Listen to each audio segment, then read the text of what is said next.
All right, guys, it's the Wrestling Matters podcast. I have Nick Kraus with me here today, head coach at Garrett High School. Thanks for being on with us today. We're here at the Northeast Indiana High School Wrestling Media Day. Just wanted you to introduce us to Garrett Wrestling for the people that don't know, and just talk to us a little bit how last season went. Okay, last year we ended up winning sectionals and regionals. We won the conference duels. We did not win the conference tournament. Prairie Heights wrestled amazing there. They could do no wrong that day. It was awesome for them, not so good for us. We got a streak here of winning 3 straight conference duel championships. We haven't lost a conference duel in quite a while, which is a streak we want to keep up, hopefully. Won 3 straight sectionals and regionals. We had a nice run at Team State. Last year didn't go so well. The year before we won it, and then we've had a couple runner-up finishes. And you said you had 3 straight regional championships? Yep. Wow. Yep, 3 of those, 3 sectionals. We've had a nice little run. How do you feel about defending that regional title? I think it got a little bit tougher for a couple reasons. Different things happen. We have some kids that won't be wrestling this year. We've got a couple injuries. If those injuries work themselves out, I think our chances, continue to go up a little bit. I know we're in the mix, and that's all I can say, because nobody knows what happens come January. Nobody knows who's healthy, who's where, all those things that matters. Keeping a kid healthy for the right time of the season, so we're in the mix. Awesome. Okay, so last year went pretty good. Okay, a couple individuals. I saw Hayden Brady placed 4th in state last year for you guys. How do you feel about him? That'll be hard to, I don't want to say that wrong, maintain, or improve upon. There's not many rungs to climb from there. Yeah, nothing you're saying is wrong. If you place in the state in Indiana, you're pretty dang good. Right. Single class system, so to repeat it is not guaranteed. We've been fortunate in this state to see your Jesse Mendez's and kids like that.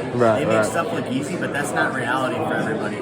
Right. It's not just what happens. It's not assumed I got 4th in state last year, so I'm definitely going to be 3rd in state or 2nd or 1st this year. No. That being said, I do know there's a change in that kid.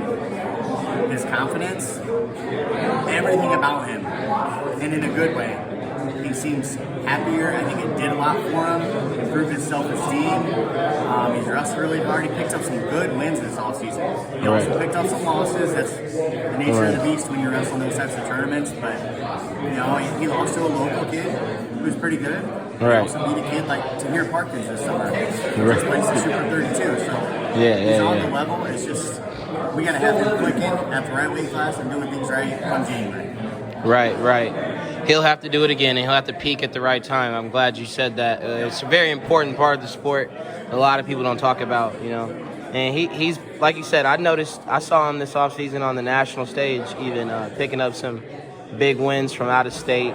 And, definitely excited to see him. I'll ask you again, there's a kid that we've covered that you coached before, and that's Clayton Fielden, who I believe just transferred to IU. Is that right? Correct. Okay. Now his younger brother, he's a freshman at your school, Carter Fielden. How do you feel about him? I saw him a little bit this offseason. He looked pretty good. You think he'll be able to make an impact for you guys right away? He'll make an impact for us right away. He's a wild card. He can put people on their back. It's something he's good at. He pins a lot of people. He makes mistakes just like any other freshman. And channeling the best Carter Fielden is going to be what we have to do. Okay, cool. He needs some muscle memory. He needs some repetitions. We need to straighten some positions out. But to have a kid on his level coming in as a freshman who's going to make an immediate impact is pretty dang cool. Awesome. I guess I'll ask you from a recruiting standpoint. I know we're a little bit far down the line, but do you think he'll be a smaller weight guy, or do you think he'll end up bigger like Clayton is? Or I don't think he'll be as big as Clayton. That's my guess, but I could be wrong. I kind of think he'll be a middleweight, a lower middleweight. Then again, he's grown so much since last year. We had aspirations that maybe he'd be our 106 pretty easily, and then he's grown so much. Is that out the window? He might be a 13. He might be a 20.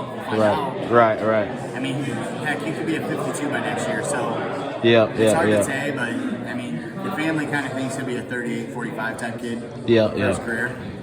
basing off this relative, Yeah, looks yeah. like this, and Yeah. but you never know. That's awesome. That's awesome, though. That's a good wrestling family they got. Yep. Talk a little bit about the community and the camaraderie and buy-in at Garrett. It seems like everyone is pretty much on the same page. The community and the camaraderie in Garrett with the wrestling community, seems like everyone's on the same page, and all the kids, seem to be pretty bought in. So it's we started a youth program, and it was going a little bit, but we really kicked it into gear when Luke Field was still the coach. And now a lot of those kids are rolling through, and they've done wrestling outside of Garrett wrestling, so that's been a big deal. And then we've had a couple outstanding parents that have done different things. Like last year we went to state, kids had different shirts for each section of the tournament, sectionals, regionals. Excuse me. We had a huge banner that was hung up on our overpass, like we went to state. We had those 3 state qualifiers on it, so the whole town sees it. Everybody knows about it. Garrett's not a big town. We've got a couple signs up from when we won team state that are around the school, and people recognize those. And I'll get random, messages from people like, "Oh, holy cow! I just saw this sign. That's so cool." They're about it. Even if they don't wrestle, they pay attention and they know about Garrett wrestling. And we had a blow up there for a while where we had 50-some kids coming out for wrestling.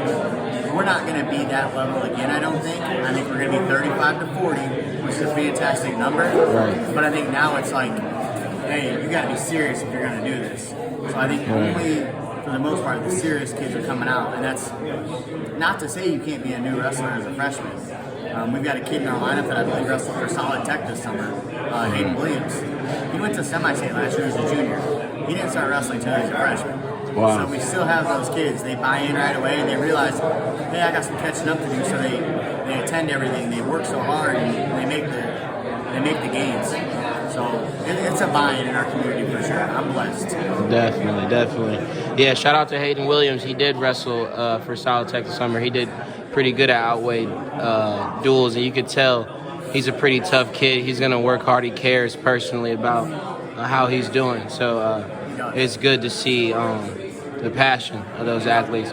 Also, mention, since I mentioned some individuals, I don't want to be remiss without mentioning Chase Leach. I feel like is a local star within himself, the 2-time state qualifier. Yep. Right, he's a junior this year. Yep. I saw him pick up some good wins this offseason as well. How do you feel about him coming into his junior year? We want to get Chase wrestling every day in the practice room. We're excited about that. I think Is he playing soccer right now? He played soccer. He got done. Okay. So he did our preseason stuff, but now starting tomorrow, we get to practice every day. Right. That's going to be huge for him because there's some little things we picked up on that he needs to get better at, and he knows and he will.